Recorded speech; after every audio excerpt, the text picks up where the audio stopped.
ప్రపంచంలో యుద్ధాలేవి కొత్తవి కావు. చరిత్ర మొత్తం చూసినా మనుషులు ఎప్పుడు ఏదో ఒక దానికి పోరాడుతూనే ఉన్నారు.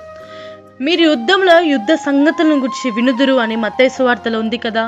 కానీ నిజం ఏంటంటే మన జీవితాన్ని ఎక్కువగా ప్రభావితం చేసే యుద్ధాలు బయట కాదు, మన లోపలే జరుగుతుంటాయి.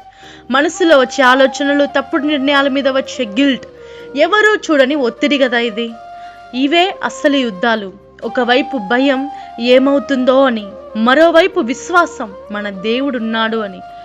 భయపడకము, నేను నీతో ఉన్నాను అనే యెషయా గ్రంథంలో ఉంది కదా. ఒకవైపు నిరాశ, ఇదంతా ఎందుకు నా జీవితంలోనే అని.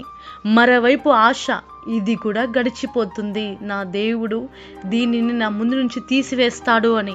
మీకు శాంతి కలుగునట్లు నేను ఈ ఆలోచనలు చేసి తిని అని ఇర్మియాలో ఉన్నట్టుగా మనలో జరిగే యుద్ధము చాలా ప్రాక్టికల్. మన డెసిషన్స్ని ప్రభావితం చేస్తుంది. మన మాటలు, మన సంబంధాలు, మన భవిష్యత్తు మీద కూడా ప్రభావం చూపుతుంది. మనం పోరాడినది రక్త మాంసముతో కాదు అని ఎఫెసీలో ఉన్నట్లుగా ఇది ఇగ్నోర్ చేయడానికి కాదు, సరిగ్గా ఎదుర్కోవడానికి. కొన్నిసార్లు గెలవడం అంటే ఎవరినైనా ఓడించడం కాదు, నీ ఆలోచనని కంట్రోల్ చేయడం. కొన్నిసార్లు విశ్వాసం అంటే సమస్యలు లేకపోవడం కాదు, సమస్యల మధ్యలో కూడా నిలబడడం. యెహోవా మీకోసం యుద్ధం చేయడం నిర్గమకాండంలో ఉన్నట్టుగా ఇది గుర్తుపెట్టుకో. దేవుడు నీ కోసం యుద్ధం చేస్తాడు ఖచ్చితంగా, కానీ నువ్వు నిలబడాలి. దేవునికి లోబడి అపవాదిని ఎదురించుడి అని ఉంది కదా. ఈ యుద్ధం బయట కాదు, నీలో కూడా జరుగుతుంది. అందుకే గెలవడం కూడా అక్కడే మొదలవుతుంది.